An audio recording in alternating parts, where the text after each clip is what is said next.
Good morning dear students.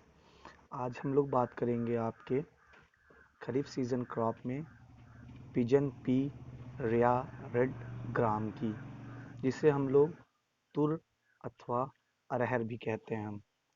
तो हम लोग थोड़ा आगे बढ़े, देखेंगे हम लोग पिजन पी, जिसकी बॉटनिकल नेम है कैजेनस केजान, और इसका जो सै नेम है वो रेड ग्राम या तुर होता है। ओरिजिन इसकी इंडिया एंड अफ्रीका। अगर हम लोग बात करेंगे फैमिली की, तो इसकी फैमिली है फैबेसी और क्रोमोसोम नंबर 2n22। हम और आगे बढ़ते इंट्रोडक्शन में। तो इंट्रोडक्शन के लिए देखेंगे कि second most important pulse crop in the country, हमारे देश में सबसे ज़्यादा जो पल्स का प्रयोग होता है, यूज़ होता है, या जो न्यूट्रेटिव वैल्यू के माने में मानी जाती है, वो मानी जाती है आपकी तुर अरहर की दाल। ठीक है, आप लोग इसको देख सकते हैं। ठीक है ना। अब और हम लोग आगे चलते देखते हैं तो क्रॉप का स्टेटस देखेंगे। तो आप लोग यहाँ पे देख सकते हैं India ranks first in area and production in the world with 79.65% and 67.28% of world. यानी अगर हम लोग अपने भारत की बात करें तो 69% भागीदारी, और पूरे वर्ल्ड में बात करें तो 67.28% भागीदारी है। ठीक है ना। तो इसके आगे और हम लोग चलते हैं तो इंग्रेडिएंट, इसकी जो उपज देखेंगे वो आप लोग यहाँ से देख सकते हैं। वो है 7,926 kg per hectare, 7,926 kilogram per hectare इसकी जो होती है वो उपज होती है। एंड इंडिया में अगर हम लोग इसको देखेंगे, the productivity of India was 587 kg प्रति हेक्टेयर। ये जो है 2014 का रिकॉर्ड है। तो इसके बारे में हम लोग और आगे चलते हैं तो बात करेंगे। इसकी दो वैरायटियां हैं। पहली है कैजेनस केचान, वैरायटी ऑफ बाइकलर, है ना। तो इसके बारे में हम लोग देखेंगे तो ये इस वर्ग में लंबी अवधि वाली प्रजातियां आती हैं, जिनके पौधे लंबे झाड़ीदार होते हैं, ये सर्प्स होते हैं। ठीक है ना, होते हैं। इन प्रजातियों में फूल पीले अथवा बैंगनी रंग के होते हैं, फलियों का रंग गाढ़ा तथा फलियों में दानों की संख्या 4 से 5 होती है।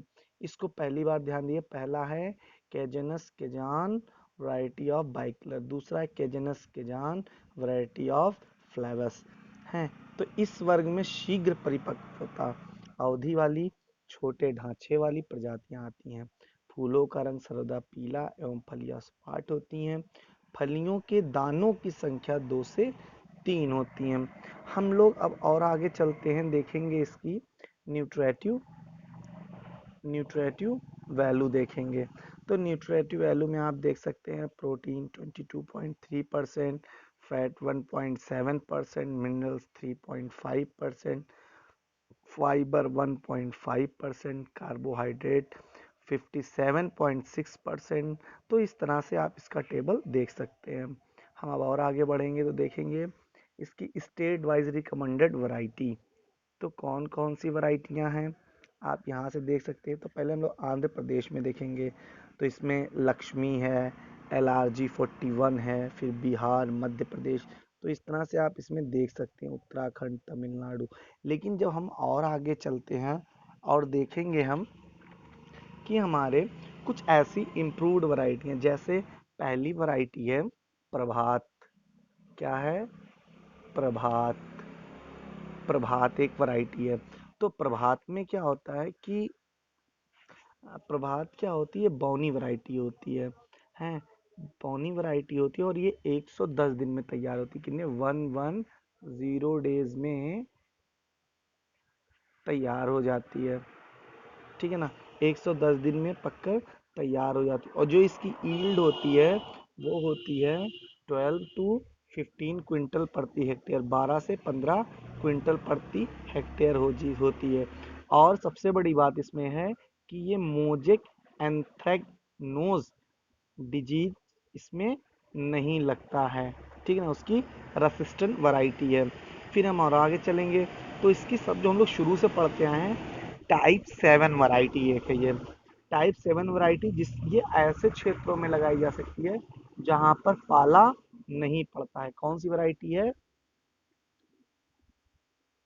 टाइप 21। टाइप 21 वैरायटी है उन क्षेत्रों में लगा जहाँ पर पाला नहीं पड़ता है, वहां पर इसको हम लोग लगा सकते हैं। और दूसरी बात क्या है कि इसके दाने जो थे कत्थई रंग के होते हैं, इसके दाने कत्थई रंग के होते हैं, ठीक है ना। फिर इसी तरह से एक टाइप 7 और टाइप 21 होती है। फिर और आगे हम लोग जब बढ़ते हैं, वैरायटियों की बात करते हैं, तो कुछ वैरायटी से मालवीय, कंपटीशन में भी मालवीय के बारे में बहुत कुछ पूछा जाता है कि मालवीय वैरायटी के बारे में आप क्या जानते हैं। तो मालवीय जो यह एक लंबी अवधि वाली अरहर की प्रजाति है जो 258 से 260 दिनों में पककर तैयार हो जाती है। इसकी उत्पादन क्षमता जो 25 से 28 क्विंटल प्रति हेक्टेयर होती है। ये उत्तरी भारत अरहर उत्पादन के लिए उपयुक्त होता है। हैं। उसके बाद हम लोग और आगे चलते हैं तो देखेंगे क्लाइमेट रिक्वायरमेंट। तो climate require pigeon P is the predominantly a crop of tropical areas, mainly cultivation in semi arid region of India, ठीक है ना। तो इसमें क्या है, हमें ज़्यादा पढ़ने की ज़रूरत नहीं है या बहुत ज़्यादा डीप में जाने की ज़रूरत नहीं है। इसमें मैं कुछ चीज़ें आपको बताता हूँ। ये जो आपकी अरहर की वैरायटियाँ होती है, कल्टीवेशन ऑफ अरहर जब हम लोग करते हैं तो ये नम और शुष्क क्षेत्रों में, यानी जहाँ पे ह्यूमिडिटी भी पाई जाती हो और जहाँ पर आपका शुष्क क्षेत्र पाए, इन इलाकों में अच्छे प्रकार से हम लोग उगाया जा सकता है। लेकिन इसमें सबसे बड़ी चीज़ ये देखते हैं कि इसमें हम लोग के पानी ना लगने पाए हमारी फसल पे, यानी इसको हम लोग ऊंचे क्षेत्रों में लगाते हैं, ठीक है। तो इसके लिए जो आपका एनुअल रेनफॉल होता है वो होता है 75 से 100 सेंटीमीटर एनुअल रेनफॉल होना चाहिए, यानी जहाँ पर इतना रेनफॉल एरिया है वहाँ पे हम लोग इसको उगा सकते हैं। अब इसके लिए हम लोग टेम्परेचर अगर देखेंगे तो टेम्परेचर जो इसका है वो है 17 से 22 अंश सेल्सियस, यानी 17 से 22 अंश सेल्सियस तापमान पर इसको हम लोग लगा सकते हैं। इसको हम लोग जून टू अक्टूबर या नवंबर टू मार्च सीजन में इसको हम लोग प्रोडक्शन ले सकते हैं। अब हम लोग बात करते हैं soil types and field preparation. तो soil type and field preparation की बात देखेंगे अगर हम लोग, तो सबसे पहले हम लोग बात करेंगे इसके पीएच की। तो पीएच इसका होता है 7 से 8.5 पीएच, आप यहाँ पे देख सकते हैं 7 से 8.5 पीएच हो सकता है। इस पे हम लोग अच्छी वैरायटी को एक बहुत आसानी से उगा सकते हैं और अधिक उपज ले सकते हैं। फिर हम लोग और आगे चलते हैं तो बात ये करेंगे, देखेंगे कि जीरो टिलेज सोविंग भी इसमें हम लोग कर सकते हैं। उसके बाद जो मैंने आप लोगों को शुरू से बताया कि फर्स्ट जो एरियाज होते हैं तो उनमें हम लोग क्या करेंगे कि मोल्ड बोल्ड प्लाउ से डीप टिलेज ऑपरेशन अपनाएंगे। तो ये सिस्टम हम लोग अपनाएंगे, ठीक है। हम लोग अब और आगे चलेंगे तो बात करेंगे सोविंग मेथड की। तो sowing time and sowing method की, ये आप लोग देख सकते हैं। तो sowing time and sowing method बात कर लें तो ईयरली मैच्योरिंग वैरायटी जो है वो फर्स्ट